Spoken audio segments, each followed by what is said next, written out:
The reputed landing of an alien spaceship near Moscow recently has once again stirred up the public debate about UFOs. Although the reports about 10-foot-tall aliens have been dismissed as nonsense by most people, there are many who would argue that UFO landings can and have occurred, not only in the USSR, but in the US and other countries. Have UFOs been given a fair shake by science, journalism, and the government?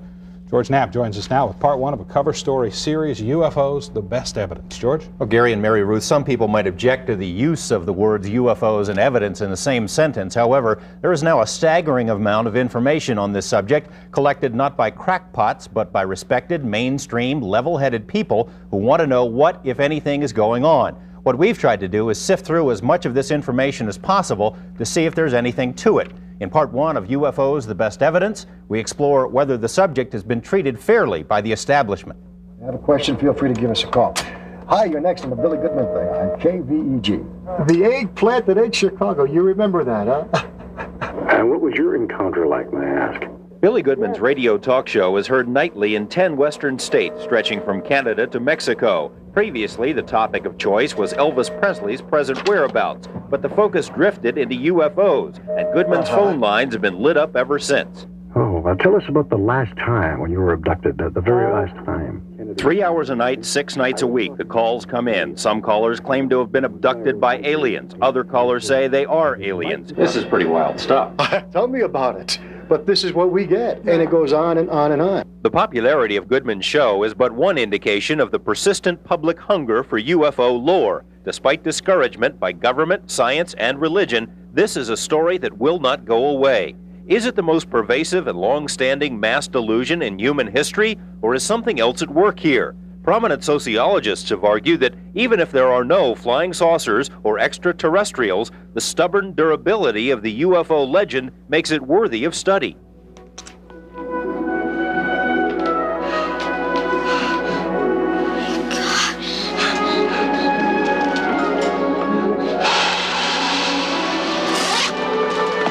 E.T. phone home.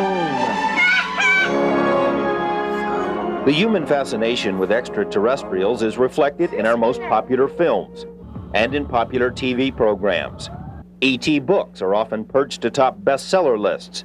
UFO updates grace the pages of mass circulation magazines. There are UFO hotlines and ET newsletters. Flying saucers have invaded the comic strips. UFO researchers like John Lear play to packed houses at library lectures. UFO organizations stage annual symposiums at which conventioneers can buy UFO tapes and UFO keychains, hats, and booklets, and more. I was abducted by aliens, and all I got was this lousy t-shirt. Flying saucers are big business, but the profiteering seems incidental to the enduring interest. Millions of people who have nothing to gain believe in UFOs. The most recent Gallup poll shows that nearly 60% of college-educated American adults believe that UFOs are extraterrestrial craft. The higher the education, the more likely the belief in UFOs. We have a society today which accepts the basic notion of space travel, of visits by different kinds of beings to other places. That's a big step in just one generation. But it's not merely a matter of blind faith. More than 20 million Americans say they've seen a UFO. 70,000 new sightings are reported each year. Even the most ardent UFO converts will concede that up to 90% of these sightings are mistakes, misidentifications of planets, or of conventional aircraft, or of military flares, or weather balloons, or other little-known natural phenomena. While it's true that 9 out of every 10 sightings is probably wrong, it's also true that only 1 in 10 sightings is ever reported at all. In general, these sightings are made by normal, well-balanced people who have nothing to gain and much to lose by stepping forward. It was dark, there was 3 or 4 of us running along, and all of a sudden it was daylight, just brighter than all get out, and yet you could see over yonder that it was dark. A tremendous streak just shot out of nowhere from the right and basically tailgated this plane. And it followed the plane for a very short period, and then it just stopped. No noise, nothing. The same bright red color, and wasn't blinking or nothing. It was just like a ball of light. What I saw were these balls of light traveling from the west to the east, all the way across the sky. and there was lights all around it, the same color as the ship, and it was rotating. They were doing all kinds of maneuvers, zigzag movements, go fast this way and then that way, and then would flip over. And I saw this huge saucer-shaped vehicle, which it was brightly lit, and it appeared to have dark areas, portholes of some sort. Did you see that? You know, everybody's, did you see that? You know, and everybody saw it, but nobody had an explanation. I do know what I saw. It wasn't a plane. It wasn't a plane. It wasn't a helicopter. It wasn't a weather balloon. It wasn't a weather balloon. It wasn't a satellite. It wasn't swamp gas. It wasn't swamp gas. It wasn't any kind of light by itself. There was an actual object. Many UFO sightings occur in broad daylight. Many involve multiple witnesses. The witnesses include pilots and policemen, even a president, people who are trained to be observant and whose judgment is trusted. The sightings date back to the dawn of recorded history in every country and every culture. UFOs have been around much longer than conventional aircraft, much longer than science fiction writers. There are even references in the Bible to UFO sightings. Some of this might count as evidence in a court of law, but it means very little to establishment science. Most scientists have little regard for UFOs, although few have studied the subject to any significant degree.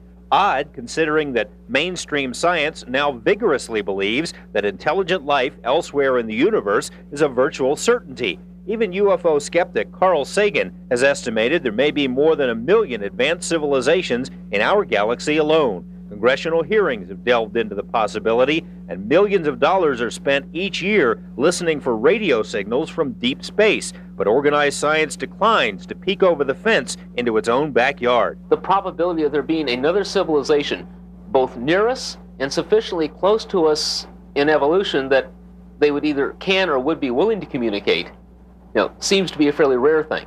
Just the probabilities suggest that that would be a very rare thing. Any scientist that takes the time to look at the data and the facts and the evidence accepts the fact that we have UFOs. You have to have an open mind if you simply make the statement that there's nothing to this thing and ignore it. People like Carl Sagan, who's a brilliant astrophysicist, he's never bothered to read the UFO material. To him, there's nothing there, so don't bother me with the facts. In more than 22 years as a hobby of investigating famous, mysterious UFO cases, reports, I have never found one that cannot be explained in prosaic earthly terms.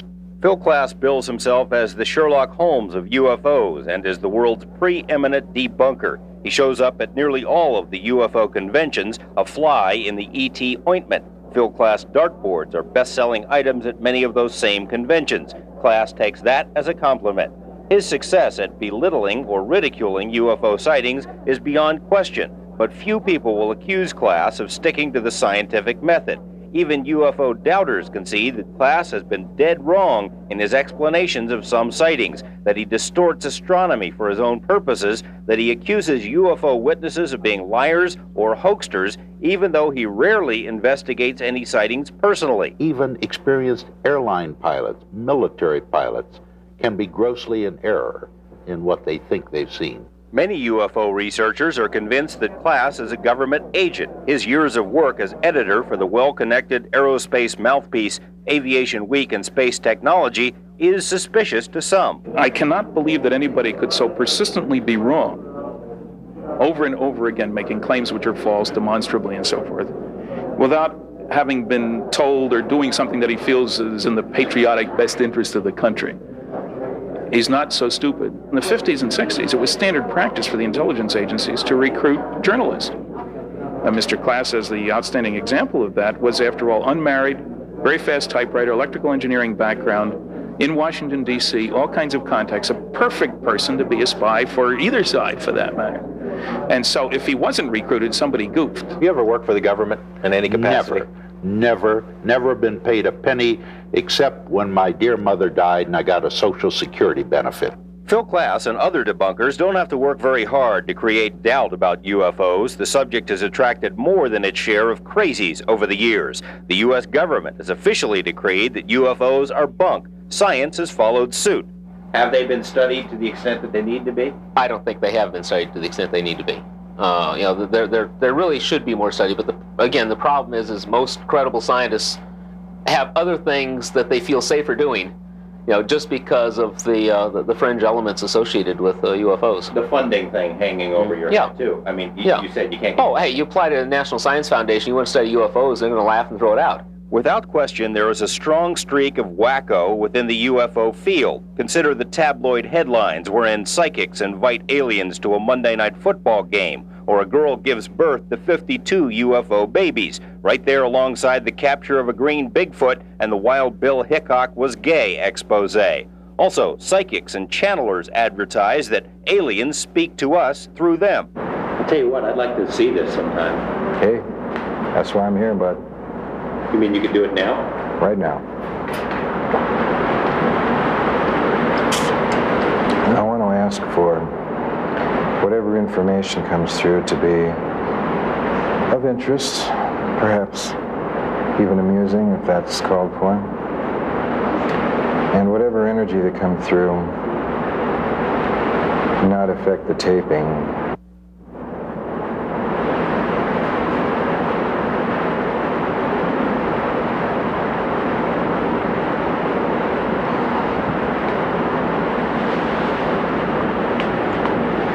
All right, Whoop speaking.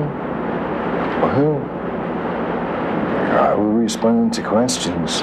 Shapiro seems sincere enough, but admits there's no way to verify his claims, and he doesn't care much whether people believe him or not. This approach is a bit too casual for science. The same is true of big-time journalism. Network coverage is quirky and condescending. So what was it? Way up there. Heaven only knows. And that's our news. Do you believe in UFOs? Nah. An official Soviet government news agency has reported that a UFO landed recently near Moscow, complete with 10-foot-tall aliens from space. The reporter said his source was a group of children, and a scientist said, don't believe everything you read in TASS. It's something that people just don't want to deal with, the press doesn't want to deal with, and people aren't going to listen to something unless Dan Rather or any of your big press people are going to tell them about it. And they're just too spooked. The Air Force has made an art form of ridiculing people who have talked about this thing. This seeming reluctance by journalism, science, government, and religion to fully explore the possibility of extraterrestrial visits has left the job in the hands of untrained, underfunded private organizations and individuals. Invariably, such private efforts attract people whose minds are already made up and whose approach is far from professional or scientific. Ufology has made important strides in recent years, but when you consider that contact with an alien civilization would surely rank as one of the most significant events in human history, it would seem that a more organized type of study might be warranted. If we know anything about science, it is this: the truth is always changing. What is science fiction today is science tomorrow. For instance, back in the 1800s, the scientific establishment scoffed at persistent reports from peasants and farmers and other country folk about rocks that fell from the sky. It took more than 100 years for the French Academy of Sciences to finally concede that meteorites were real. And just one generation ago, most scientists would have argued that life beyond the Earth is impossible. That is no longer the dominant viewpoint. In the days ahead, we will take you inside the government's own files to examine previously secret studies of the UFO phenomenon. We'll also try to find out if there is any connection between UFOs and the mutilations of cattle and other animals taking place across the West. We will explore what impact an alien landing might have on religion and other social institutions, and we will reveal the identity of this man who says the government has already established contact with aliens and is testing alien technology right here in Nevada. Now, George, you said that UFO groups have made improvements. Is ufology a real science now? Well, they call it ufology, but even they will concede it's not really a science. It is making strides. If you take MUFON, for example, the Mutual UFO Network, they restrict their membership only to people who are invited, so you weed out some of the crackpots. Their membership has doubled in the last 2 years. They have 75 PhDs who serve not only as members but consultants. There have been college courses taught on UFOs now on several campuses, and 8 PhDs have been written on the subject. So it's not a science, but it's moving in that direction. A lot of people aren't going to believe it until they see absolute proof. What would be proof? Well, we'll be talking about through the course of the week, but I mean, if eyewitnesses millions of eyewitnesses count as proof in other kinds of proceedings. You got photos, you got movie footage, you got video, you've got all kinds of physical manifestations, radiation, landing sites, things of that nature.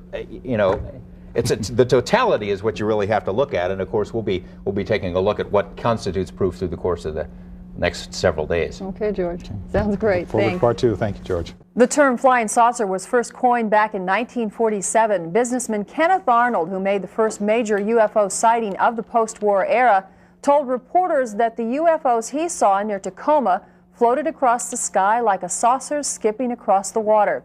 The name stuck. There have been thousands of sightings since then, according to some. There have also been UFO crashes with the evidence supposedly hidden by the government. George Knapp checks out some of those claims tonight in part two of our series, UFOs, the best evidence. George? Mary Ruth and Gary, we mentioned last night that there is a large body of information about UFOs. How much of this constitutes evidence is another matter altogether. In some cases, it does appear that various government officials have withheld information about UFOs from the public. In other cases, the waters have been muddied by the UFO researchers themselves. Tonight, we examine two of the most controversial incidents.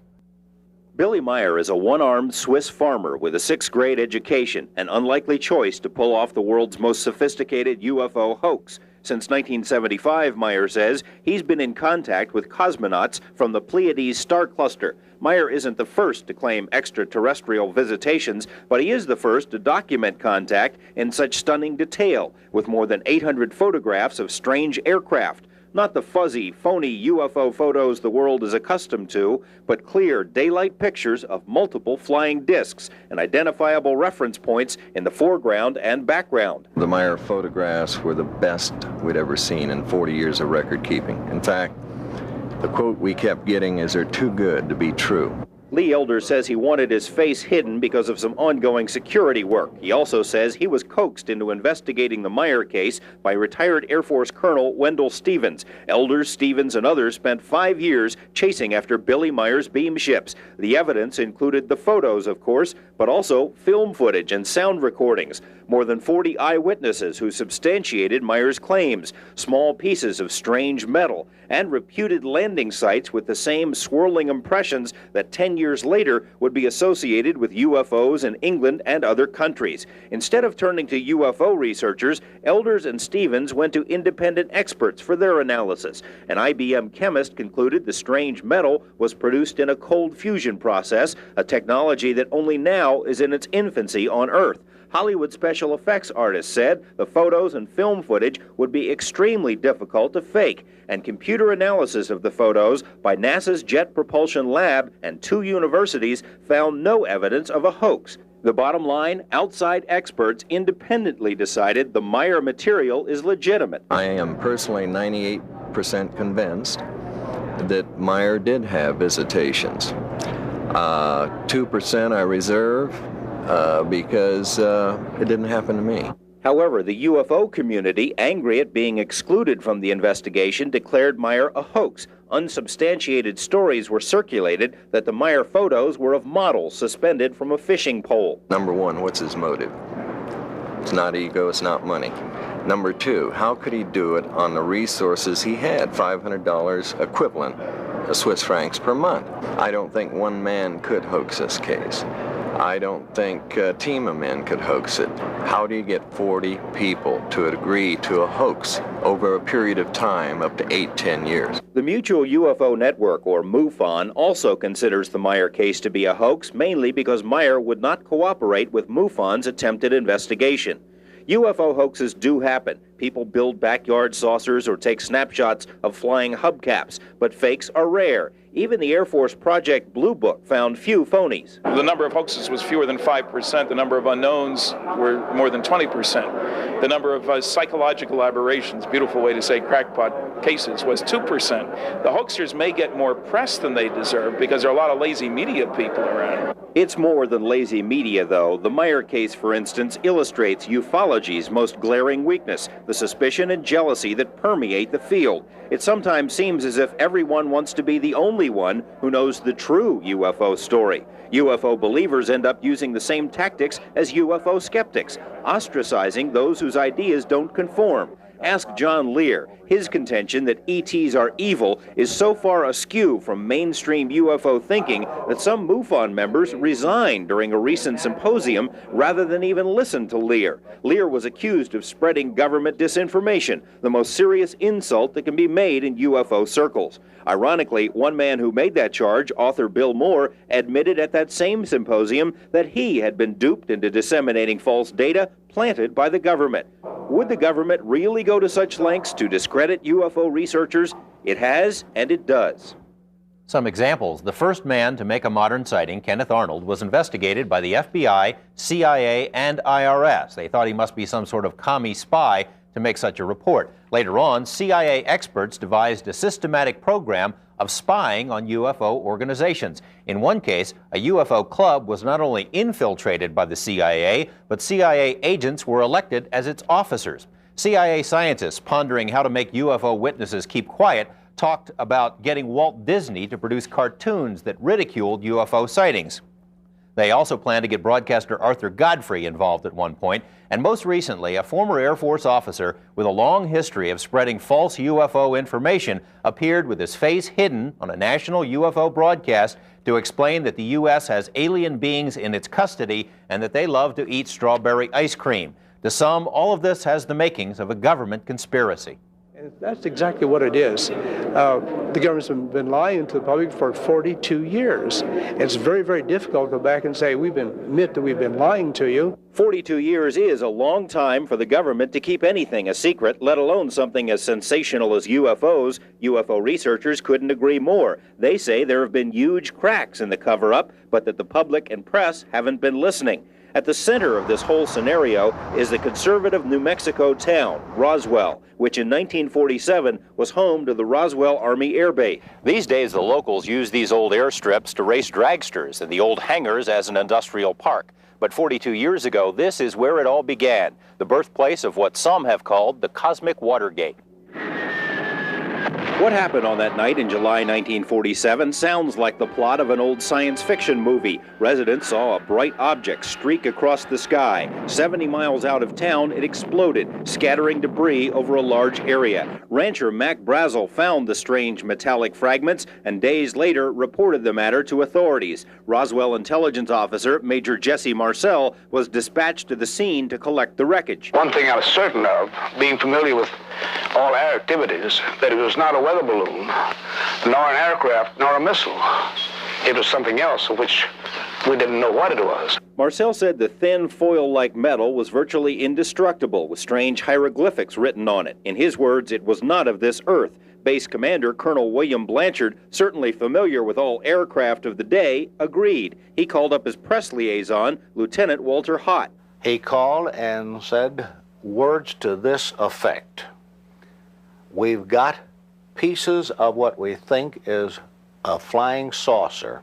Hott wrote and released a story that was immediately picked up by newspapers and wire services, spurring phone calls from all over the world. Major Marcel was told to load the wreckage into a B-29 and fly it to Wright Field in Ohio. He landed first at 8th Air Force Headquarters in Fort Worth, where General Roger Ramey took control of the debris, ordered Marcel and others to keep quiet, and issued another news release saying the debris was actually from a crashed weather balloon. As he and Marcel posed for reporters with debris from a balloon, the real wreckage, according to witnesses, was flown under armed guard to Ohio. The newsmen saw very little of that material, a very small portion of it.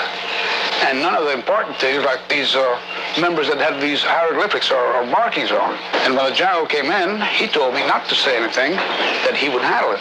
The story held for 30 years until Stan Friedman and his colleagues started digging. They found more than 100 witnesses with first or second-hand knowledge of the Roswell incident. They also believe that the debris was from an alien spacecraft that crashed miles beyond the Brazel Ranch. Numerous witnesses say they saw the crashed disc, the bodies of dead aliens inside. But the military seized the evidence and swore them to secrecy. Walter Hott says flat out the story of the weather balloon was a cover-up. So does Bob Shirky. Shirky was the officer who ordered up the B-29 that transported the strange debris. He saw the wreckage and thinks if it really was from a weather balloon, it wouldn't have been flown to Ohio in such a hurry. Shirky also has knowledge of the alien bodies. The information is from a close friend who ran the town funeral parlor in the 40s. It has never been made public until now. Did you see the sketches in the paper of the humanoids or the bodies? And I said, yes. He says, well, I can tell you that's what they looked like. Says our funeral parlor supplied the caskets for the Air Force to use because we had the contract. And they came in and took all the baby-sized or youth-sized caskets we had. What would an alien spacecraft be doing in Roswell in the first place? Well, in the late 40s and early 50s, New Mexico had more UFO sightings than any other place in the world. Consider one possible explanation. It was at Los Alamos that the atomic bomb was developed and built. The Trinity site is where the first A-bomb was detonated. White Sands is where all post-war missile tests were conducted, and Roswell was home to the 509th, the only atomic bomb wing in the world. If an alien intelligence wanted to learn about human military capabilities, New Mexico was the place to be. The strange sightings and somewhat flimsy excuses continued long after the alleged Roswell crash. Lonnie James was an Air Force radar operator in Roswell in the 50s. He recalls at least 3 instances when UFOs were picked up on radar and seen from the ground. Jets were scrambled, but they couldn't get close. The sweep on the radar comes around every 5 seconds. The rate of speed was so great, we could not, it disappeared off the radar before we could get a, check the speed on them. How fast is that? Well, it was well over 2,000, well over. The official explanation for what James and others saw, the ubiquitous excuse, weather balloons. I think you know as well as I do, George, that weather balloons do not behave in that fashion. Of course, UFO buffs smell a cover-up. But what about the level-headed people of Roswell? Do they believe that a flying saucer crashed outside their town? I don't know percentage-wise what the difference would be, but I think after the recent exposure, I think that really a lot of people believe it. An odd footnote to the story. In September, the Roswell incident was featured on the NBC program Unsolved Mysteries. Within days of that broadcast, the people of Roswell started seeing weather balloons. During our interview with Walter Hott, a weather balloon floated over his backyard. Another was spotted on the drive from Roswell to Albuquerque. Is there a vital need for weather data in the New Mexican desert, or is someone trying to prove something? Former U.S. Senator Barry Goldwater thinks there's something fishy about the whole story. As chairman of the Senate Intelligence Committee and an Air Force general, Goldwater had a top-secret security clearance. During a visit to Wright-Patterson Air Base in Ohio, he asked to view the hangar where the Roswell wreckage and other UFO information were reportedly stored. Permission was denied. Goldwater later wrote that he was told the matter was classified above top secret. He was also told to never ask again. What does the government know that it isn't telling us? Tomorrow, we'll delve into the government's own files to find out if the cover-up is real and ongoing. And later, we'll reveal the identity of this man who says the government is flying alien craft in the Nevada desert. It's not only a crime against the American people, it's a crime against the scientific community. Speculation about some long-standing government cover-up is tough for many people to swallow. Tomorrow, as we mentioned, we'll look at files obtained through the Freedom of Information Act to see if there's a real basis for the cover-up allegations. Back to the first part of the story, Billy Meyer, the one-armed farmer. What happened to him? He's still alive, living on his farm in Switzerland, but we understand from Lee Elders that things have changed considerably for him, that he's real despondent these days, and these visits from the Pleiadian cosmonauts, if they ever happened, have stopped. What do UFO critics say about the Roswell incident? Well, Phil KLAS, for example, of course, who buys none of this stuff, he basically says that all of the witnesses involved are lying. Either they're lying or they're hoaxsters. Of course, it's also been proven that of the over 100 people with first or second-hand degree knowledge of the Roswell incident, not one has been interviewed by Phil KLAS. Interesting. Thank you, George. See you tomorrow night. UFO researchers have long suspected that a government cover-up has prevented the public from knowing the full story about visitors from other planets. In 1973, for instance, the director of the FBI denied that his agency had ever investigated UFOs. In 1976, the agency released more than 1,100 pages of UFO information that it had collected over many years. What forced the disclosure? It was the Freedom of Information Act.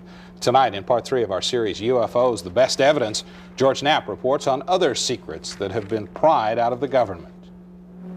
UFO skeptics often ask, if there are aliens visiting Earth, why don't they announce themselves by flying over the White House? The answer is, UFOs did fly over the White House twice. It happened in July 1952, as the New York Times reported 7 eerie glowing objects were spotted by pilots in the air and people on the ground. 12 different radar operators tracked the UFOs at speeds of up to 7,000 miles per hour. A week later, the objects were back again. When jets were scrambled, the lights either disappeared or zoomed away. The Air Force explained that what everyone had seen was a temperature inversion. To a man, the radar operators disagreed, but the official explanation is the one that stuck. Government explanations of UFOs are often just plain wrong. In 1965, thousands of people from Canada to Mexico watched a formation of UFOs maneuver in the skies. The Air Force said it was the constellation Orion, even though at the time Orion could only be seen from the other side of the planet. A UFO landing at White Sands Missile Base was said to be a sighting of the planet Venus, to which one UFO buff responded, "It was unforgettable the night Venus landed on the gypsum flats of New Mexico." The standing joke in UFO circles is that for every 200 UFO sightings, the Air Force can explain away 201. The possibility that our government might withhold or distort information about UFOs might seem far-fetched until you read the mountains of evidence compiled from the government's own files, evidence that strongly suggests a cover-up. The U.S. military first started seeing UFOs in World War II. Pilots called them Foo fighters. We thought they were a German secret weapon. The Germans thought they were ours. An explosion of civilian sightings in 1947 caught the military by surprise. Secret investigations were begun. A joint study by the FBI and Army concluded the flying saucer situation is not all imaginary. Something is really flying around. That report was kept secret until 1976. Yes, there was a degree of secrecy. In certain cases, there might be sightings on radar, and we didn't want the Russians to know we had a radar here or a radar there. KLAS is correct, but only to a point, because most of the early UFO sightings were by eyewitnesses, not radar. In New Mexico, for instance, over a 2-year period, dozens of people reported seeing green fireballs over sensitive military installations. But when radar and cameras were dispatched to those installations, the fireballs mysteriously shifted someplace else. A 1949 study by scientists at Los Alamos lab stated the fireballs deserve serious consideration. Come on, we gotta get him. Wait, let him go. They'll never believe him. You fools, you're in danger! Can't you see? They're after you! They're after all of us! They're here already! Some have suggested the saucer craze of the 40s and 50s was a byproduct of Cold War tensions and fears. Both the U.S. and the USSR conducted secret studies to find out if the other side was behind the UFOs, and both concluded early on that the capabilities of the flying discs seemed beyond human technology. This secret report, done in 1948 by the Air Force and Naval Intelligence, is among the most fascinating UFO documents ever to surface, because it wasn't supposed to exist. A confidential memo at the end of the report ordered that all copies should be destroyed, but one copy survived and was finally pried out of the Pentagon in 1985. It's a study of more than 200 of the earliest UFO sightings, including one that occurred in June 1947 near Lake Mead. An Air Force pilot saw a formation of 6 UFOs. The report notes the UFOs are some type of flying craft, not weather balloons or hallucinations, that sighting reports were made by experienced personnel, and that the origin of flying saucers is not ascertainable.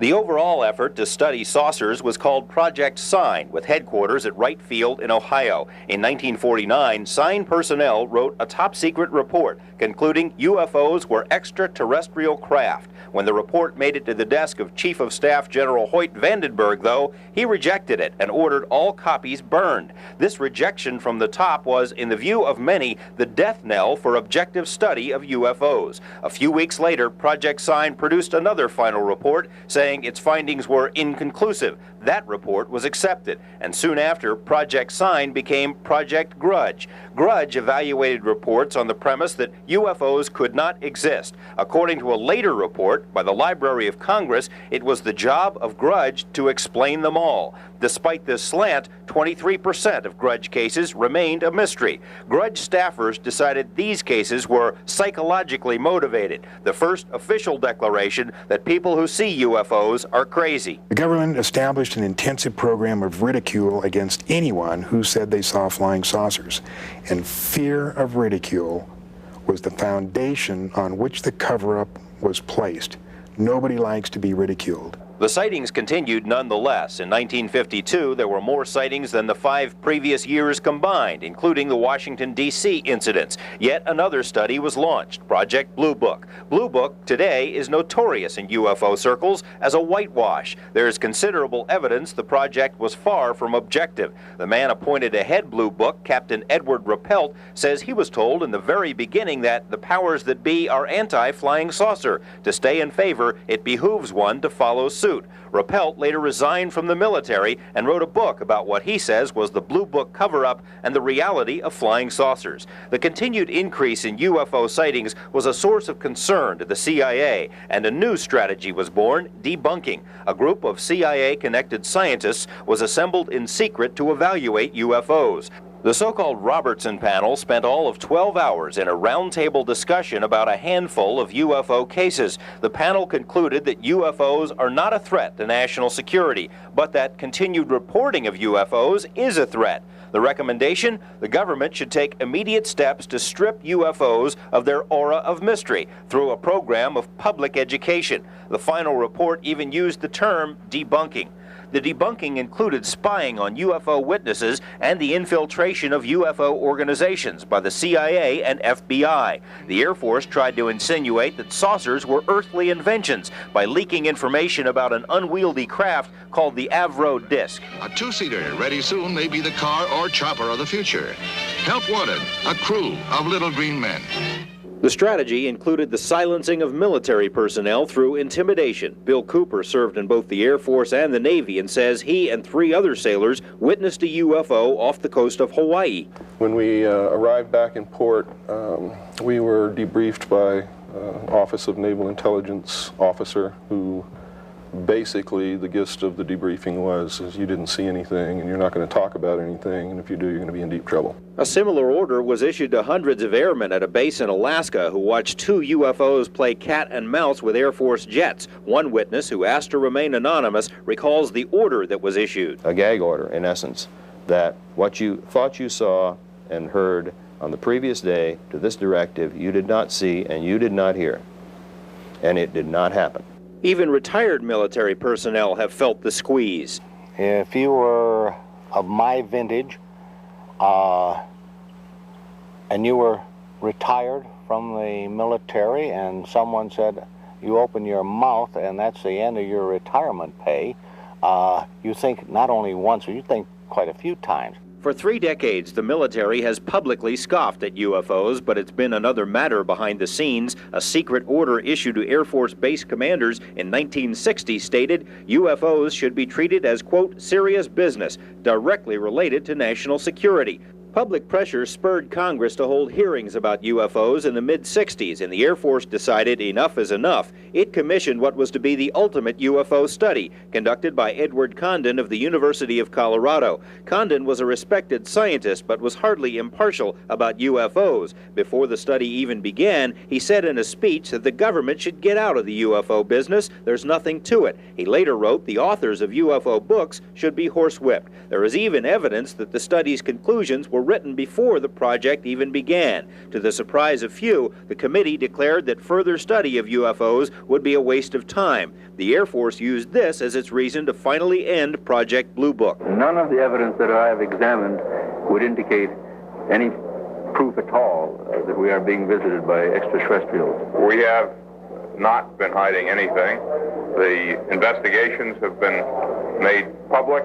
Call up an Air Force base today to report a UFO and you'll be told the military no longer collects such information. It all ended with Blue Book. Government documents contradict these statements. A 1969 order by Air Force General C.H. Bolander reveals that UFO reports which could affect national security are not part of the Blue Book system and should continue to be handled through standard Air Force procedure. UFO researchers have long suspected that Blue Book was merely for public consumption, that another secret UFO program existed to handle the most sensitive cases. The Bolander memo may verify these suspicions.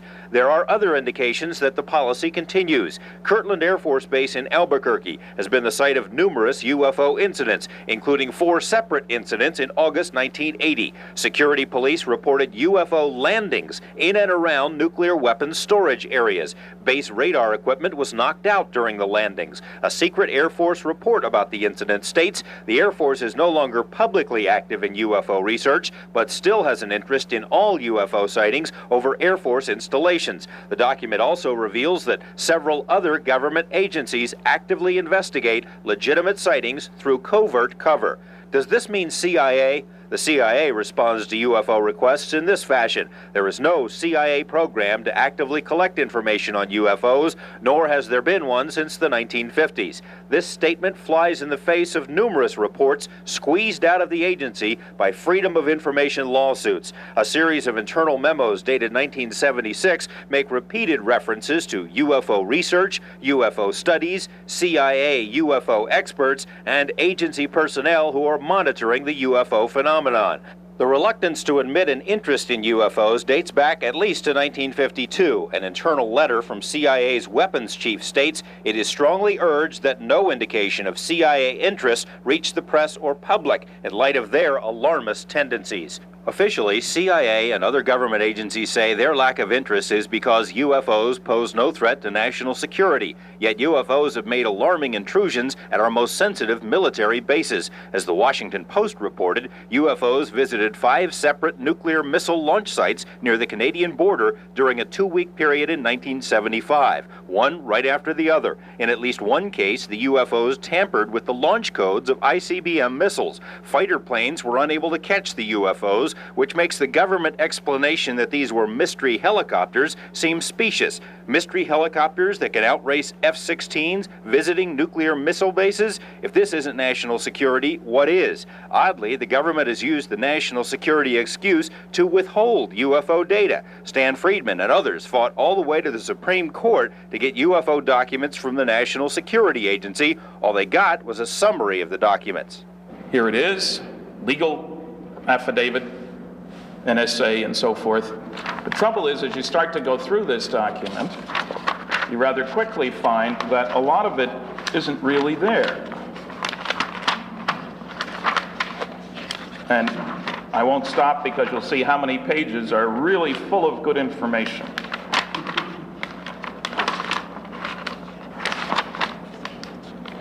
To make a long story short, approximately 75% of this document isn't there. It's the biggest secret in the history of mankind, and the government is not going to let this out. Who's not going to let it out? Is there a secret government within the government? And what, if anything, do UFOs have to do with the mutilation of cattle in Nevada and elsewhere? More on these topics tomorrow. George Knapp, Eyewitness News 8.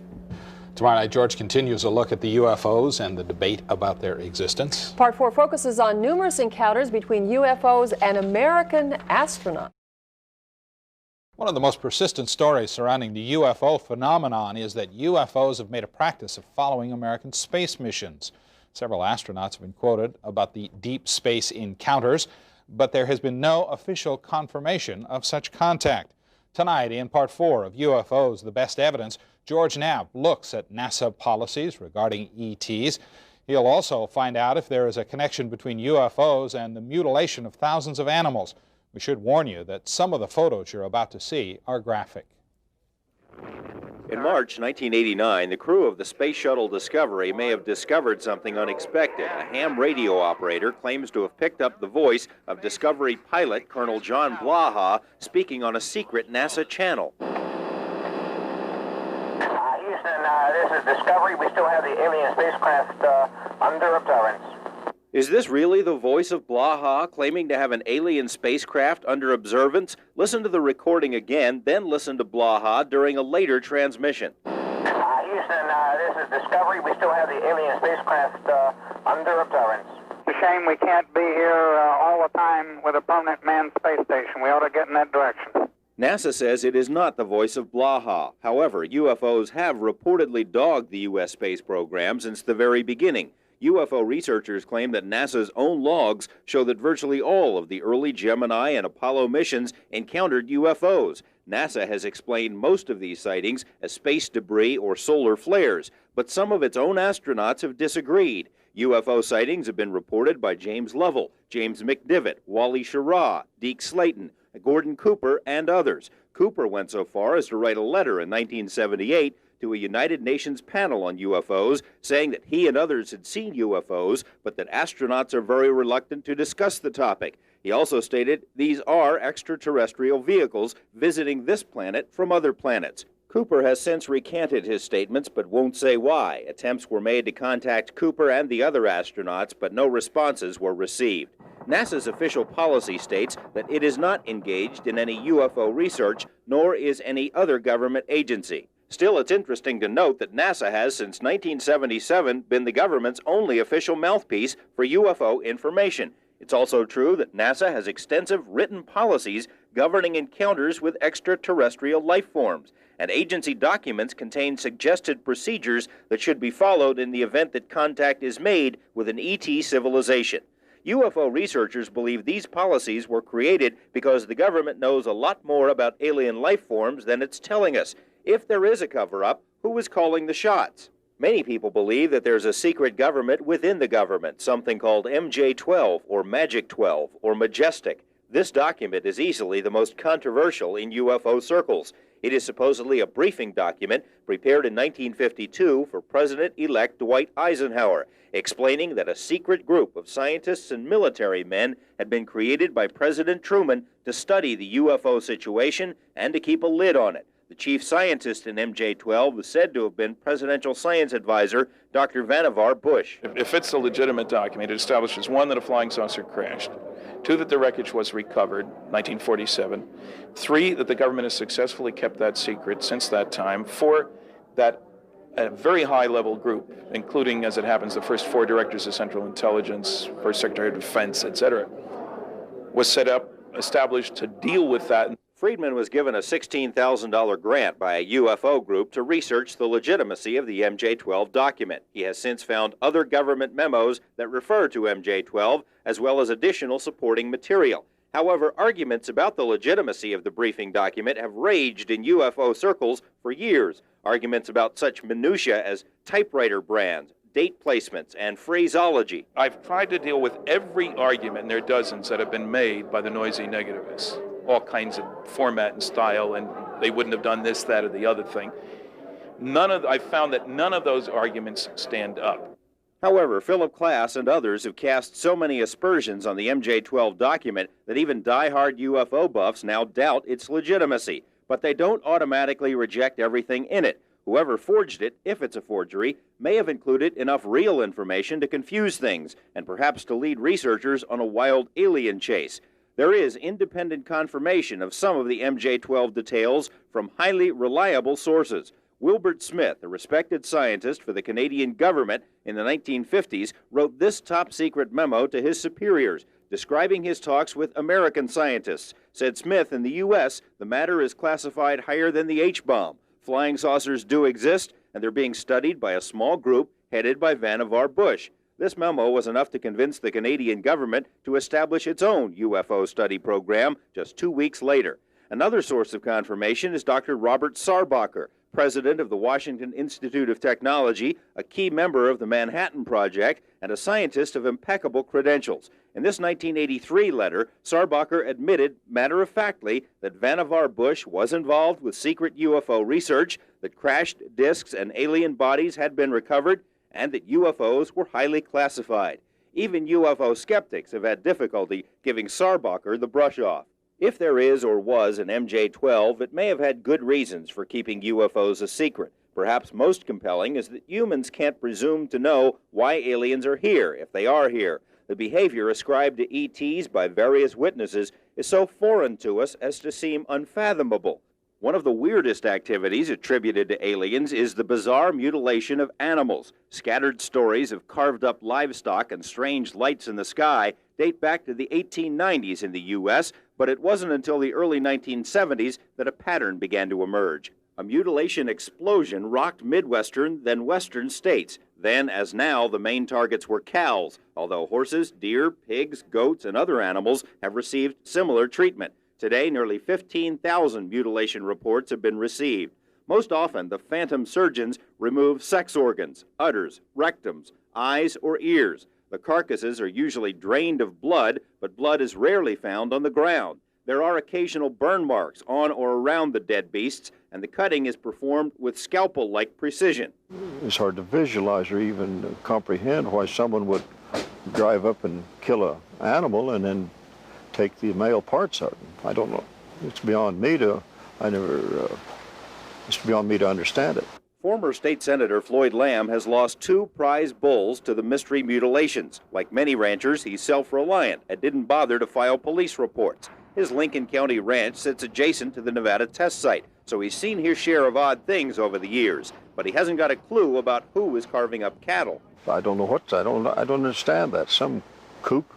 Lamb has several neighbors who've also lost cattle. Most of those weren't reported either. In all of Lincoln County, we could find only 6 official mutilation reports dating back to 1975. But many people we talked to had heard of others. Oh yes, there was several. I hesitate to give a figure, but several. This is Jane Bradshaw's ranch. She's filed 2 reports of mutilated cows in 8 years. One of the mutilations occurred just yards away from her house. No one heard or saw anything, and as is normal, there were no tracks found. Still, Bradshaw and her children surmised that devil worshippers with poison dart guns were responsible. You don't just walk up to a big healthy animal like this and tell it to lay down. You know, you've got to do something to it. And it wasn't shot. It wasn't stabbed. I mean, it wasn't killed in any way. So it'd have to have been some kind of a dart or sleeping thing to make it fall. Roving bands of shadowy Satan worshippers are frequently mentioned as possible culprits in the mutilations. Some researchers insist there just aren't enough devil worshippers out there, especially in rural areas, to commit such widespread mayhem. Former Lincoln County Sheriff Larry Wilkinson personally investigated 3 mutilation cases. He dismisses the notion of knife-wielding Beelzebubs because of the sophistication involved. The cuts that were made up the legs and the inside of the legs and up the belly. Looked like you could have taken a zipper and zipped the cow right back together again. They were 1/8 serrated cuts were made on the cow. We cut down into the animal and found out that the ball joint was gone, completely gone, off just that one shoulder, and just a perfectly flat cut inside. No bone chips, nothing that you would get from a meat saw where you're leaving pieces of bone part or anything like that. It was cut, I don't know how.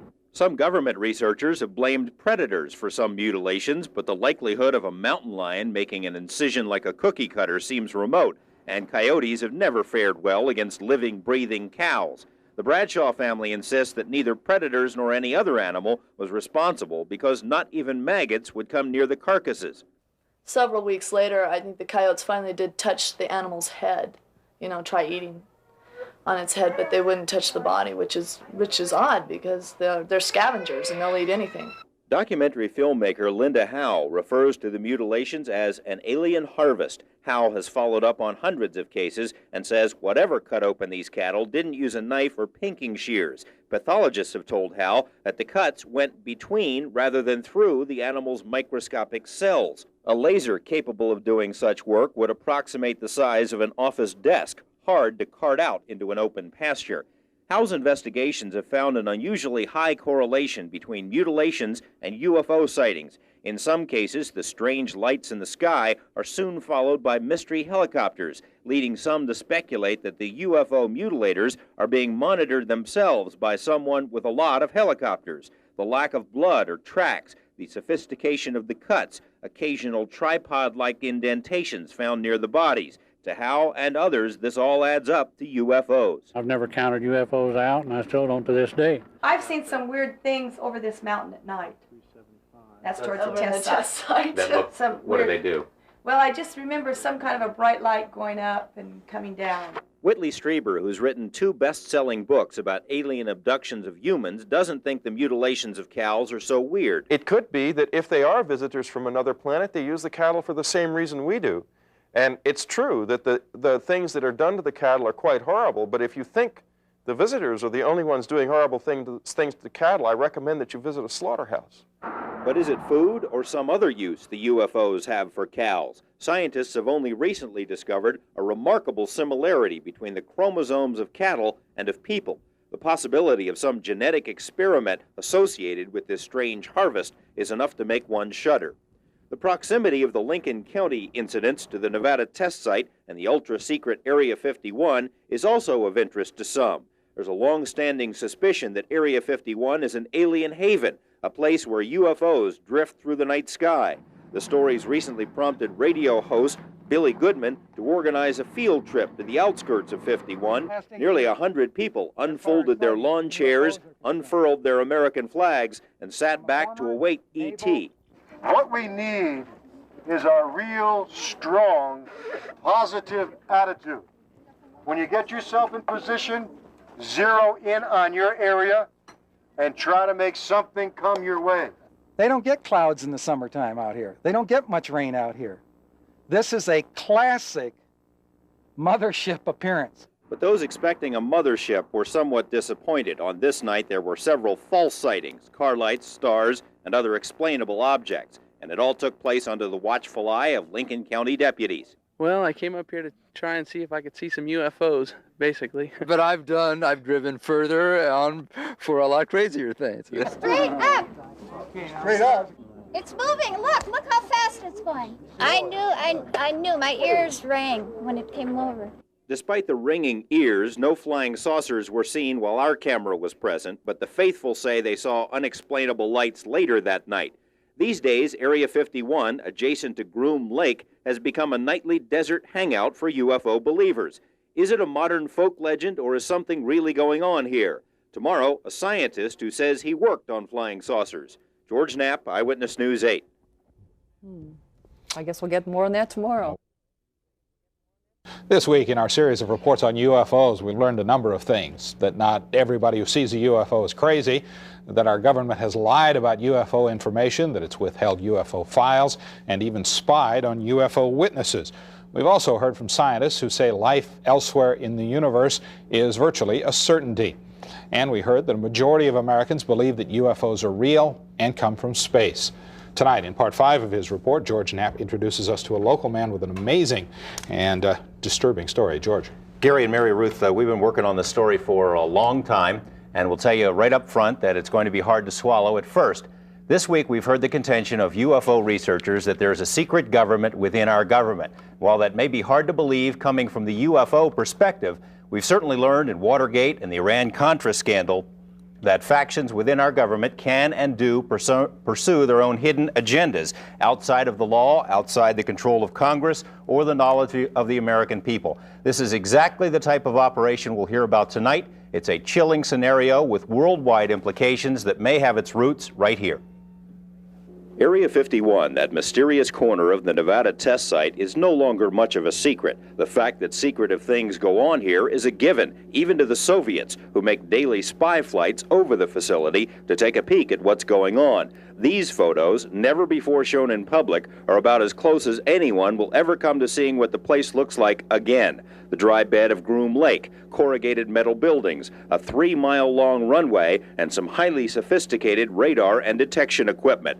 It's been known by many names over the years: Dreamland, the Ranch, the Skunk Works. If ever there was a place to test a secret new technology, this is it. And that's exactly what's been done here for decades. Area 51 is where Francis Gary Powers and the other U-2 pilots were trained in the 50s, and where the U-2 itself was developed. The SR-71 spy planes that spotted Soviet missiles in Cuba in the early 60s were also developed at 51. 51 is where stealth technology was nurtured, where Star Wars devices are still tested, and where all manner of CIA monkey business has been plotted and refined. It's the perfect place for secret things, but of course, that's no secret. 51 is ringed by the forbidden vastness of the Nevada test site, by the looming Groom Mountains, and by sparsely populated desert expanses. The few people who do live out here have no love lost for the military, but they're conservative, patriotic, and they mind their own business.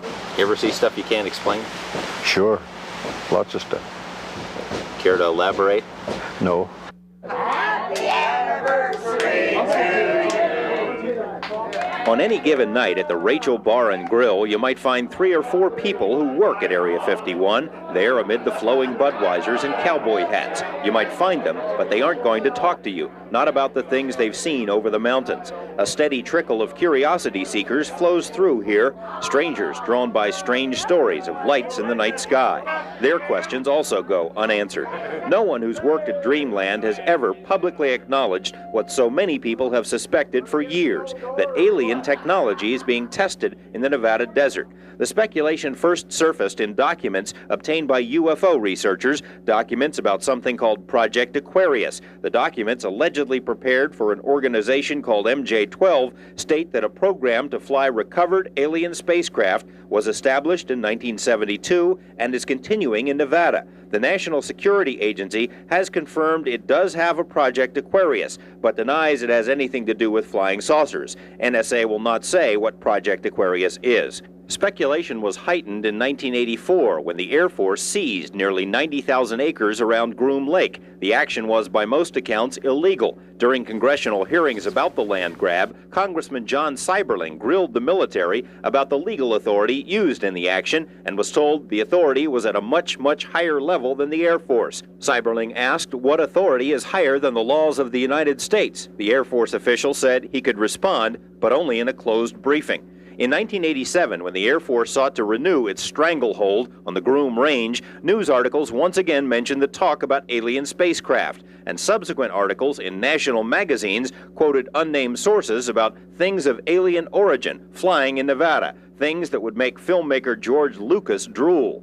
Despite the speculation, no one who knew Area 51 from the inside ever talked publicly about the saucer stories. Well, there's several, actually 9 flying saucers, flying discs that are out there of extraterrestrial origin.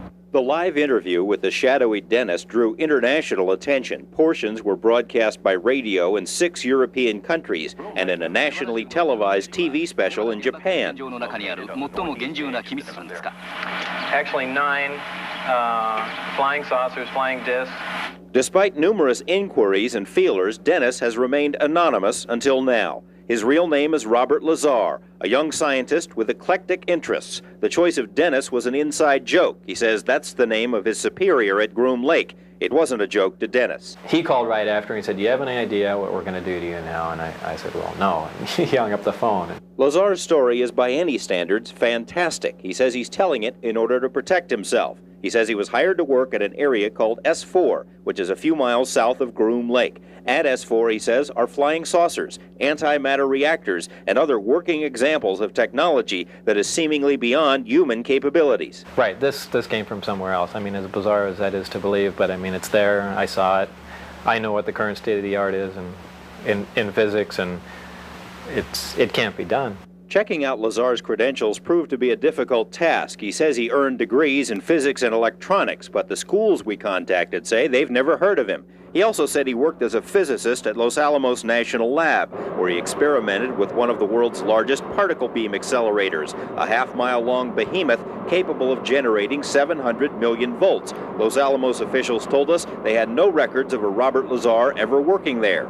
They were either mistaken or were lying. A 1982 phone book from the lab lists Lazar right there among the other scientists and technicians.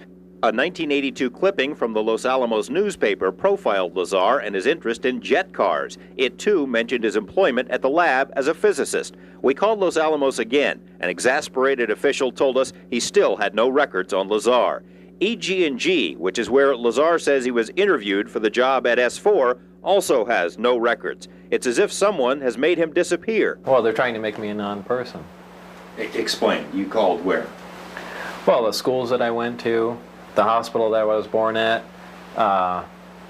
past job, and essentially nothing comes up with my name in it. He smiles, but out of futility, knowing the whole thing must sound ridiculous. According to Lazar, his employer was the United States Navy. He says he and other government employees would gather near EG&G, fly to Groom Lake, then a very few people would get into a bus with blacked out or no windows and drive to S4. When you get off the bus, what do you see?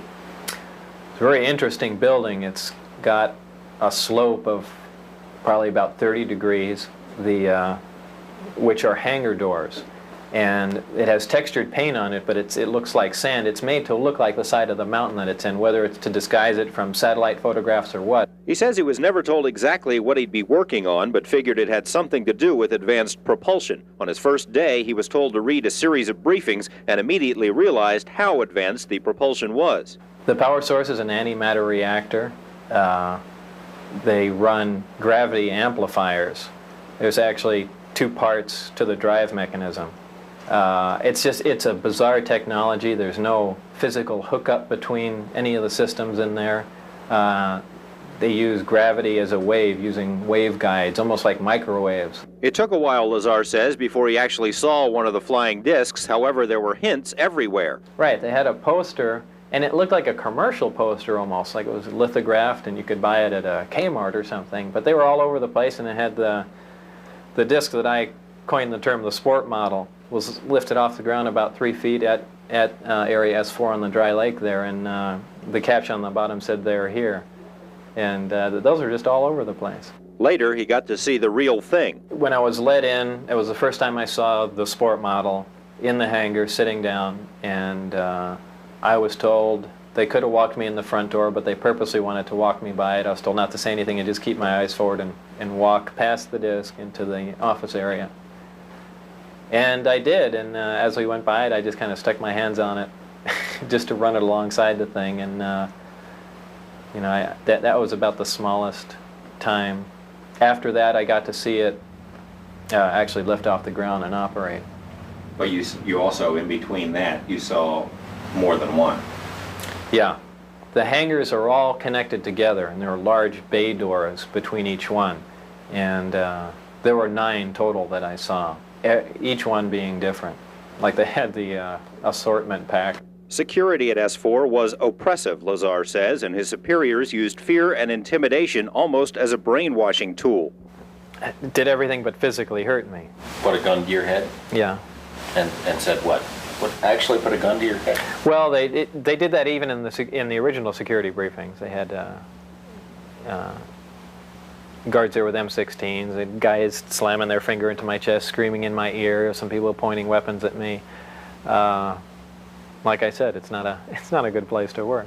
That fear factor would surface later. Lazar agreed to undergo a polygraph exam as part of this report. Polygrapher Ron Slay asked about the technology Lazar had seen.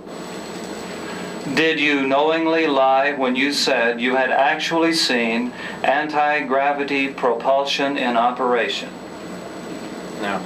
The results of this exam were inconclusive. Lazar appeared to be truthful on one test, deceitful on a second. Slay recommended that a second examiner be brought in. Polygrapher Terry Tavernetti runs a corporate security operation and is a former Los Angeles police officer. He put Lazar through 4 tests and concluded there was no attempt to deceive. And I left there thinking that I feel we do have some credibility to what the subject had to say. And that's when I went to some of my colleagues. Tavernetti sent the test results to a third polygrapher who agreed the results appeared truthful. The charts were then sent to a 4th examiner who did not agree, suggesting Lazar might be relating information he'd learned from someone else. The polygraphers conferred and decided they would not issue a final statement on truthfulness until more specific testing can be conducted, and that's where it stands. Tavernetti believes that difficulty in determining Lazar's truthfulness stems from the fear that was drilled into him. I think we're talking about a subject here that is so far-reaching, and it is so emotional. And when you're dealing with emotions, this is polygraph, because we're dealing, in polygraph, you're looking at fear. The fear of getting caught telling a lie because something bad will happen to you if you do. Well, I am telling the truth. I've tried to prove that. What's going on up there could be the most important event in history. You're talking about contact, physical contact and proof from another system, another planet, another intelligence. That's got to be the biggest event in history, period. And it's real. And it's real and it's there. And I had an extremely small part in it, but I'm convinced that what I saw is absolute proof of that. There is no way we could have created those systems. There's no way we could have made the discs, the power supplies, anything to go with them. Lazar says he has no intention of going on any UFO lecture circuit. He's not looking to do any additional interviews. In fact, he wasn't too crazy about doing this one. He did it after certain unfavorable things started happening in his life, and he did it because he feels that whoever is running the show up at S4 is perpetrating a fraud on the American people and on the scientific community. We intend to have much more about this story, about the operation up there, on Monday and beyond. This is by no means the end of this series of reports. In fact, on Monday, including in our story there, support testimony from other people who say they have knowledge of the flying discs at the test site, and information from people who know Lazar very well and insist his story is true. If indeed they have these flying saucers, George, it seems like it would be really hard to keep it so secret. Well, yeah, it would seem that way, except for as Lazar asked his superiors up there, they say it's the easiest secret in the world to keep. It's leaked out many times before and nobody believes it. What's the Navy saying about all of this? Well, of course, the Navy is supposed to have been his employer, and we have put some fairly pointed questions to them. Of course, number one, it may not be the Navy at all. Information is so compartmentalized up there, no one is exactly sure who is in charge. We have put the questions to several Navy departments. The answers thus far have been unsatisfactory. We've applied for more information through the Freedom of Information Act, and that information will be revealed on Monday as well. You believe his story, don't you? Yeah, I do. Yeah, I've got to know him pretty well over the last couple of months, and I believe he's telling the truth. Fascinating stuff. Thank you, George. Thanks, George. Former government scientist has alleged that the U.S. military is flying recovered UFOs at a secret base in the Nevada desert. The allegations about the secret facility near the Groom Mountains first surfaced on Eyewitness News last Friday. Scientist Bob Lazar says there are at least 9 of the flying saucers being tested and that they were not built on Earth. George Knapp has more in the continuation of our series on UFOs. Yeah, well, it's obvious it came from somewhere else other than Earth. Scientist Bob Lazar is convinced that the technology he saw being tested at a secret base in the Nevada desert is of alien origin, and for Lazar, the proof is at least partially in the furniture. One of the 9 flying discs he says he saw at the base, which was designated S4, looks exactly like this UFO photographed in Europe. Lazar called it the sport model. I gave everything simple names. There's the top hat one, and the Jello mold, and the sport model operated, without any hitches at all. I mean, it looked new. If I know what a new flying saucer looks like. One of them looked like it was hit with some sort of projectile. It had a large hole in the bottom and a large hole in the top with the metal bent out, like some sort of, large caliber 4 or 5 inch projectile had gone through it. Even before he saw the sport model operate, Lazar says, he suspected that the ship came from somewhere else. The realization slapped him in the face the first time he glimpsed the inside of the disc. I got to look inside, and it had really small chairs, and I think that was the first confirmation I had. That was just a shocking thing, because every time before that I was able to label it, well, this is just a little advance that a group of scientists had formed, and they're keeping it secret, and yeah, we could have built a big disc like that, that's no problem, and we could have adapted these to make it fly, but why does it have little furniture inside, essentially little seats, and things began to click together just all too fast. A few of the discs had been completely dismantled to find out how they worked, Lazar says, but others were fully operational. A Japanese TV network created this animated version of Lazar's story after his first interview with us aired in May. Lazar says the dramatization is similar to a test flight he witnessed. The bottom of it glowed blue and began to hiss like high voltage does on a round sphere.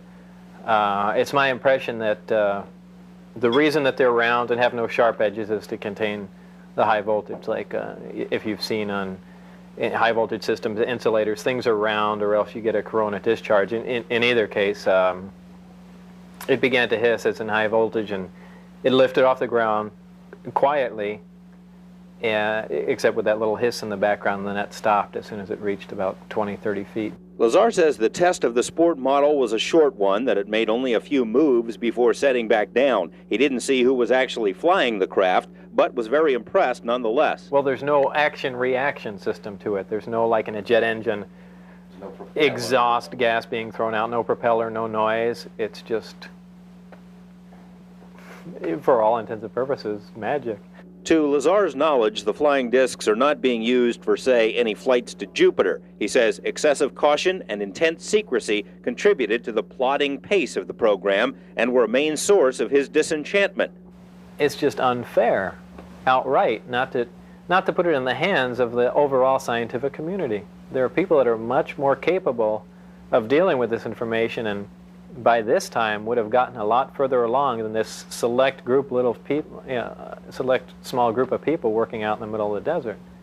They don't even have the facilities, really, to completely analyze what they're dealing with. Well, he was being quiet, and if he kept me abreast of anything, he kept me abreast of the security checks. They'd randomly drop by his house. They threatened his wife.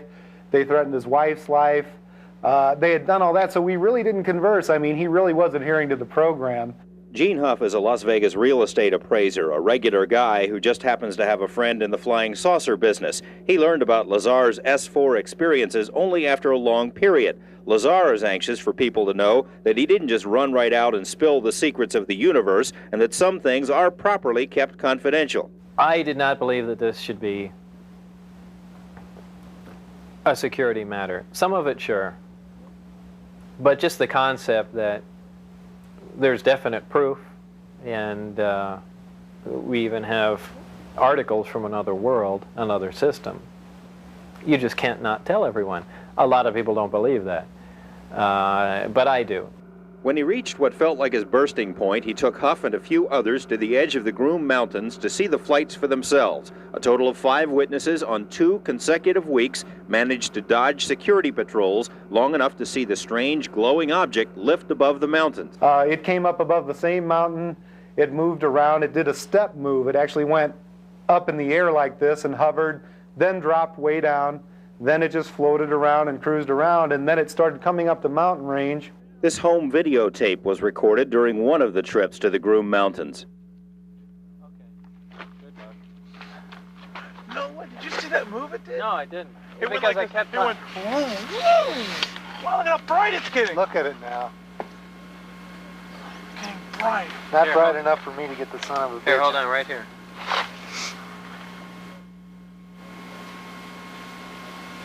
Are you there? No.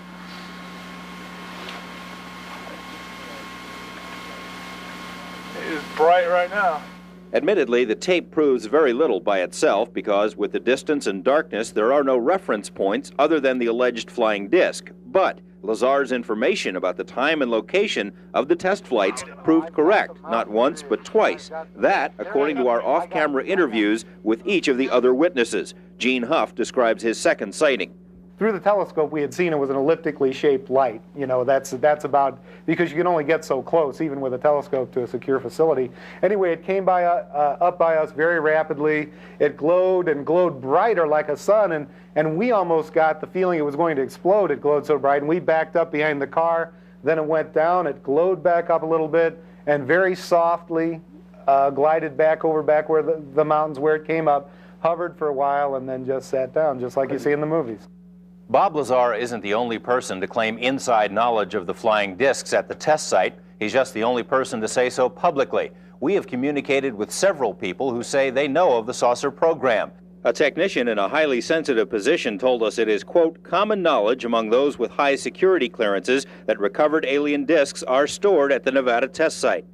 A Las Vegas professional who once served in the military and was stationed at the test site says he saw a flying disc land outside the boundaries of Area 51, that it was quickly surrounded by security personnel, and that he was taken away and debriefed for several hours.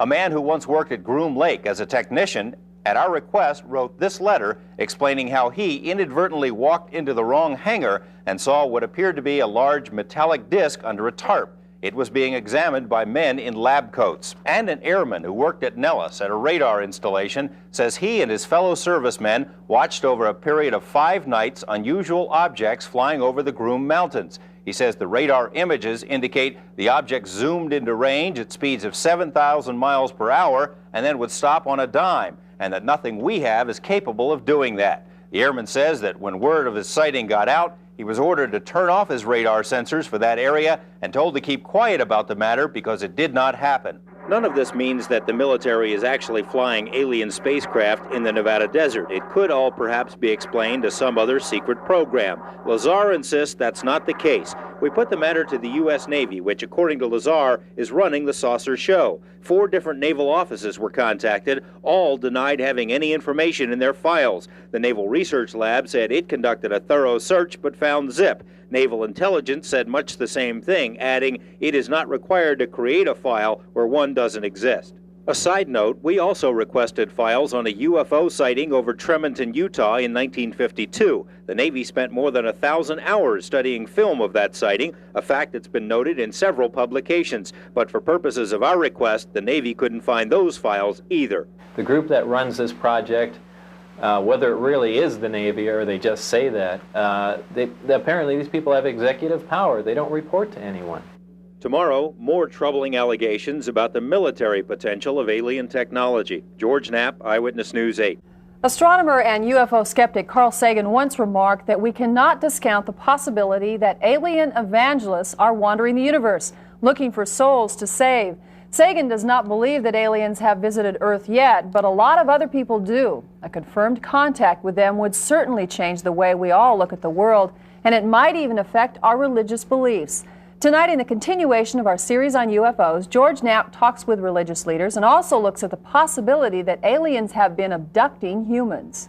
Tongues were certainly flapping when these strange Christmas lights first appeared as decorations at a Las Vegas home.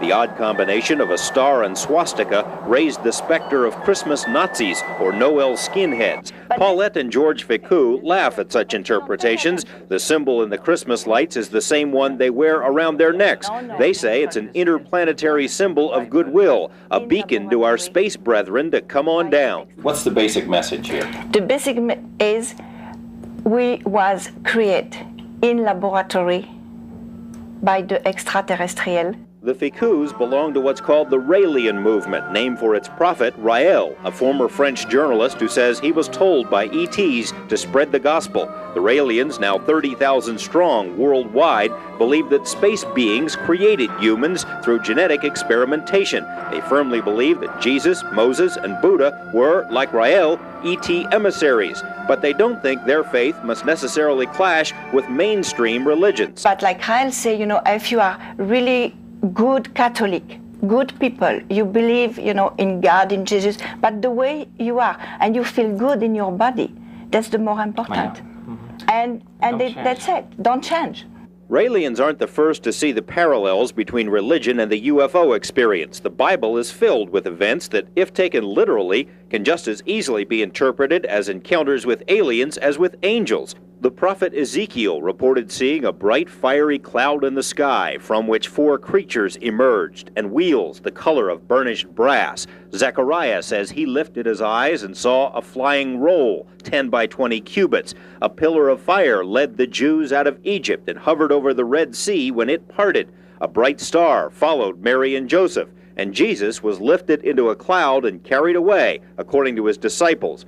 The original Hebrew word for God, Elohim, can be literally translated as those who came from the sky. In the book of Genesis, God is quoted as saying, "Let us make man in our image." Similar writings from other religions are also subject to interpretation. Hindu scriptures refer to a self-propelled celestial car with many windows and a melodious sound, a blazing missile of smokeless fire.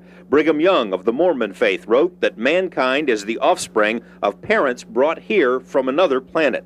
Theologists and even anthropologists say they've found considerable evidence in ancient writings supporting the idea that E.T. and God are one and the same. That what we're really dealing with is the fact that we're genetically engineered 300,000 years ago as a species.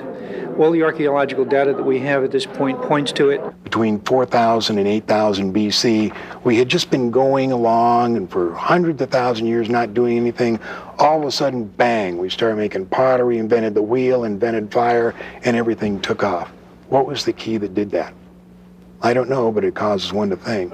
This concept that humans might have been created by aliens won't be warmly embraced by the major religions. It's about as welcome as Christianity must have been to the Roman clergy. However, religious beliefs may be at the very center of the UFO experience. Some critics have suggested that UFO sightings are made for the same reasons that people believe in God. They want to believe in a higher power that can solve their problems, or because they're searching for something in their lives. The critics think that's why people call into the UFO talk shows or take trips into the desert in hopes of seeing a UFO. This may explain part of it, but so many of the sightings are made by well-adjusted people of all different religious persuasions, that it can't be the complete explanation.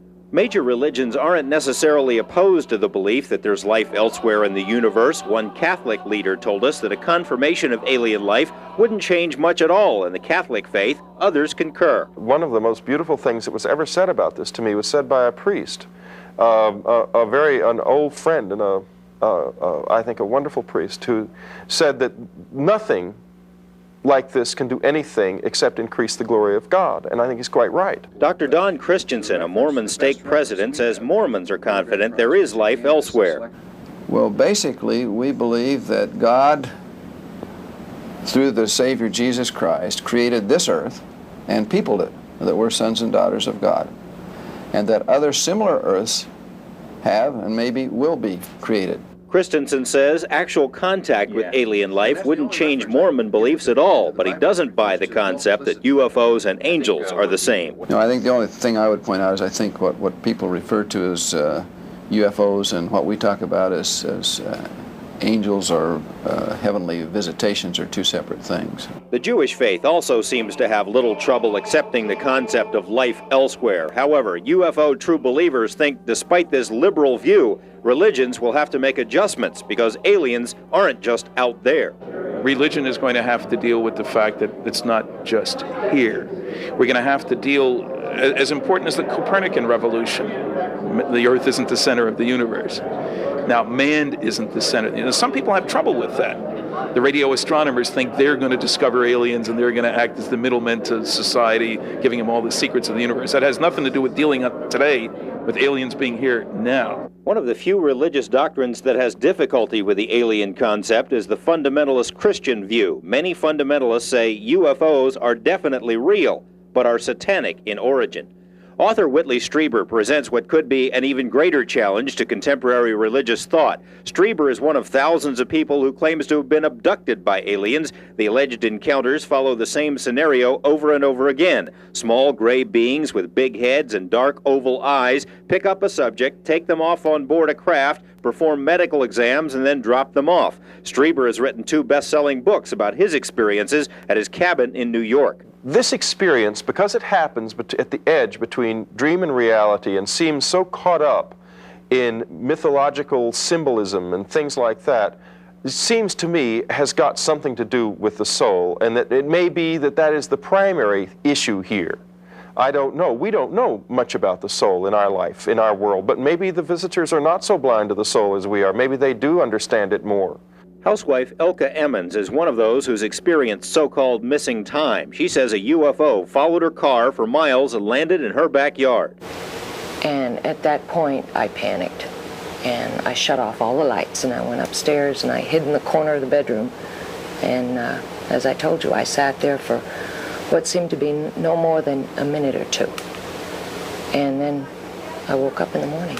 You woke up and where were you? I was in bed in the morning. Yeah. You have the feeling that something happened? Or you don't like to think about it? I obviously lost the time because I don't know how I got in bed in the morning.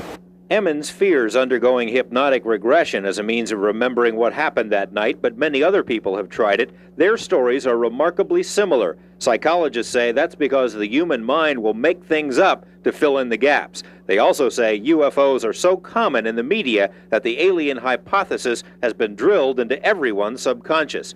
Others think the abductions are really happening, and for disturbing reasons. We made a deal with them, and their ultimate, what they want to do is regenerate their own race. Now, apparently, they've either had some kind of nuclear accident, or they're on the backside of a evolutionary genetic curve, and they're going downhill instead of uphill. Lear thinks the aliens have been implanting abductees with strange little devices. As proof, he points to this odd item found by British doctors in the placental fluid of a pregnant woman. It looks to them like a microscopic computer chip. They wrote to an international science magazine asking if anyone could tell them what it was. 3 years later, they still have no explanation.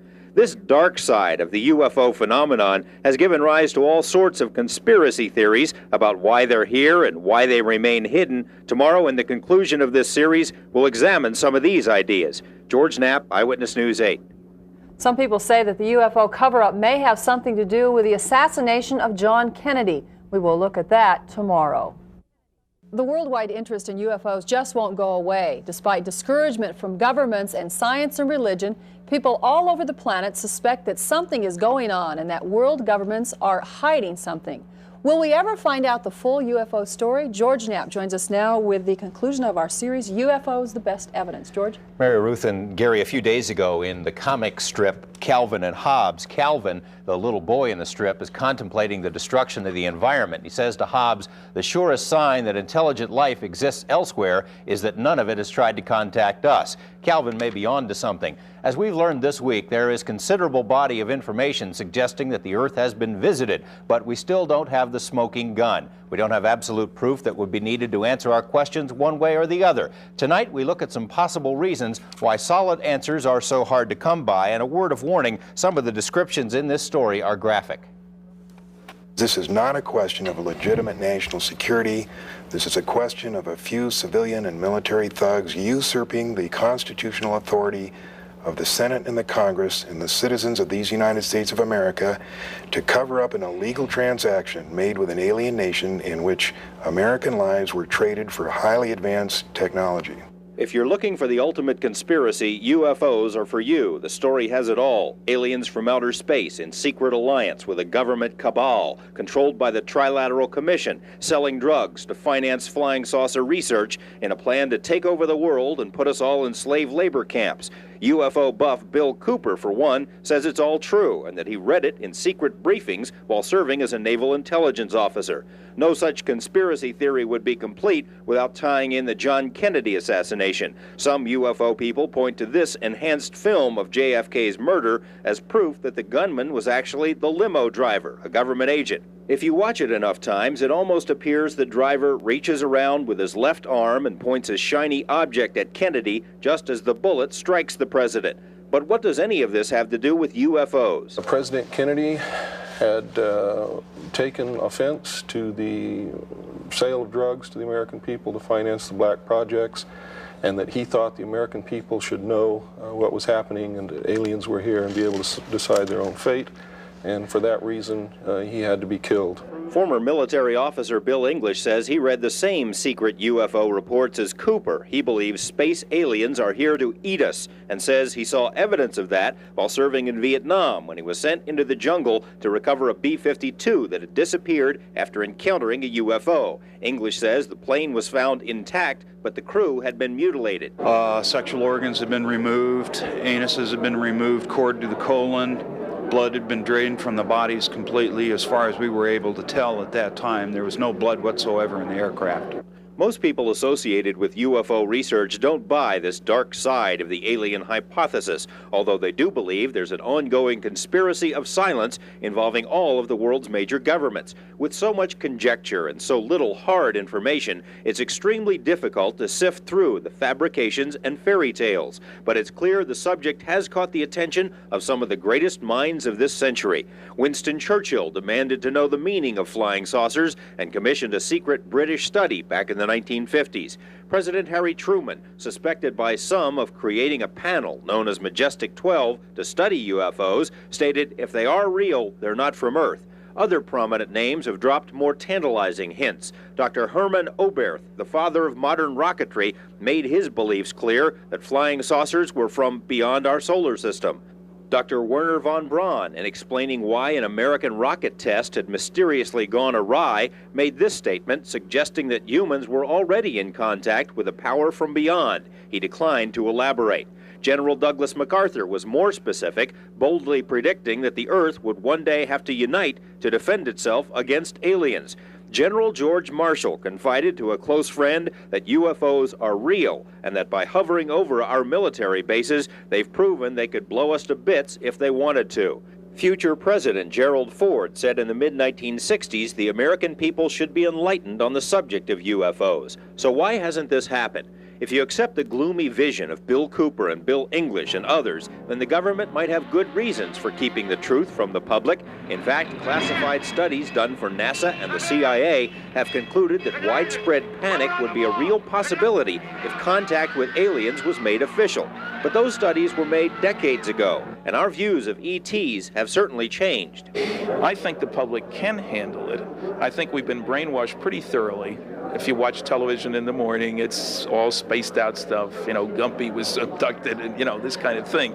Even Friedman admits that alien visitations would cause widespread upheavals, changing the way we look at everything. Would the oil industry suddenly become worthless if we were introduced to new sources of energy or new technology? Would people think of themselves as Earthlings instead of as Americans or Russians or Chinese? A sudden, abrupt announcement would certainly have profound effects, which is why many people suspect we are being told, but in bits and pieces, conditioned over generations to accept the alien presence. I've often wondered, what if all of us in the world discovered that we were threatened by a power from outer space, from another planet? Wouldn't we all of a sudden find that we didn't have any differences between us at all? Ronald Reagan made allusions to alien forces not once, but 5 different times, including a speech before the United Nations. And why did he say that 5 times? Once, it's a nice figure of speech, but he said it in the United Nations. He said it to Gorbachev in Geneva. Gorbachev responded, saying he didn't disagree with him. He said it at a high school in Maryland. Why bring that up unless there was some reason for bringing it up? Friedman says Reagan also dropped hints in private about UFOs. One such incident occurred following a special White House screening of the movie E.T. The story was related to others by producer Steven Spielberg. When the showing was over, Reagan got up, put his hand on Steve's shoulder and said, you know, fewer than 6 people in this room know the whole story. Now, I have a close colleague that got that direct from Steve.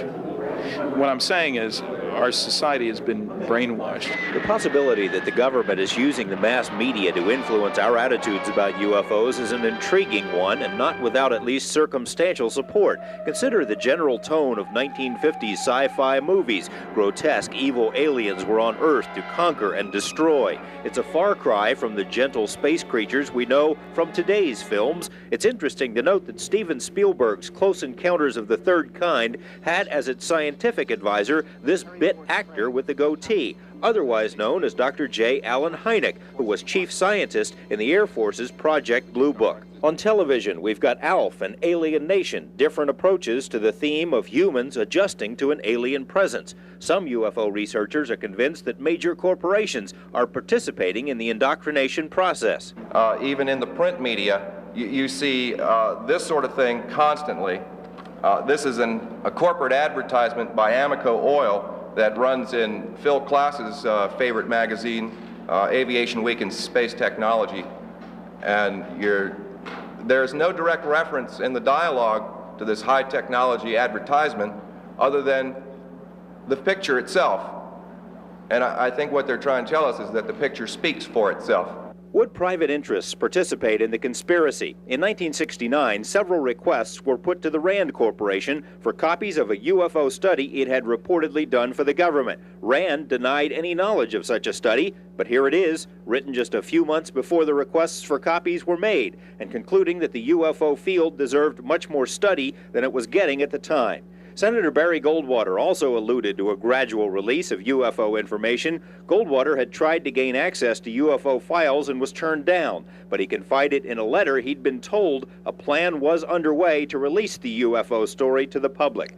As a presidential candidate, Jimmy Carter vowed to completely open the government's UFO files because Carter said he had seen one himself. In 1977, there were hints in national magazines that disturbing revelations were about to be made by the president. They never were, and Carter didn't open the files. We wrote to ask him why, and were told Carter is too busy for any interviews. Perhaps the secrecy isn't the government's idea. Perhaps it originates elsewhere. It's quite obvious that the secrecy doesn't even originate with the government. Why don't the visitors land on the White House lawn and make themselves public? Why didn't they do that this morning? The reason is they themselves are the architects of the secrecy. Strieber, who claims to have been abducted by aliens several times, says that humans should not presume to understand the motives of the visitors. Perhaps they are adhering to Star Trek's prime directive, non-interference with developing species. If the aliens have been observing Earth for any length of time, they've witnessed untold examples of war, barbarism, and environmental destruction. UFOs have been chased and shot at, and would probably be suspicious of any culture that produces dissect an alien games for its children. Maybe they're not ready for us. Are we ready for them? So people are used to the idea that there's probably other life out there. And for it to contact us, I don't think would be major disruption. So you fear the unknown. If you know all about UFOs, the fact they're here, there's going to be no panic. That's the excuse they've used since the Orson Welles Mercury radio program in 1938. That people did panic. We are far more sophisticated than that. I really would like to know. I really would. And I really would like everybody to know. I think it's extremely important that everybody have the truth. I think people need to realize that, yes, there has been an alien visitation. They're here, and I don't think that will upset people. It might upset them that the government has hidden it, but I don't think they'll fear that aliens have actually been here as much as they fear what possible tidings the aliens may bring. It's true. What I have seen is true. I don't know about the big story, where they came from, what they're like, but certainly these crafts came from another, not just another planet, another solar system entirely, extremely far away, and they're here. What we've learned this week is that the government has lied to us about UFOs, has withheld information, has spied on UFO organizations, and has discredited UFO witnesses. Now, none of this proves that UFOs are real, but it does indicate a disturbing level of interest, government interest, in the subject. If the government won't tell us what it knows, what about science? Well, science is supposed to stand for the investigation of the unexplained, not the explanation of the uninvestigated. And so far, science has avoided the subject like a plague. It's like what Roy Neary, the main character in the film Close Encounters, had to say: all we want to know is what's going on. Maybe this answers my own question, all that black in that one document you showed. What about the Freedom of Information Act? Well, it has been useful. We used it. It's been useful in the past for getting some information out of the government, but it's almost like the only stuff that comes out is what the government wants to release. We filed FOI requests with the Navy, the Air Force, FBI, CIA, and NASA, and got really very little information. And some of the information we requested and were told didn't exist had already been released to other people who had asked for it. So obviously, they're not releasing everything. There are some people who've been fighting the National Security Agency and the CIA to force them to release the documents that we saw in that piece that were blacked out, and the government has withheld it on the grounds of national security. Well, George, a lot of time people call for a congressional hearing. Would that do the trick?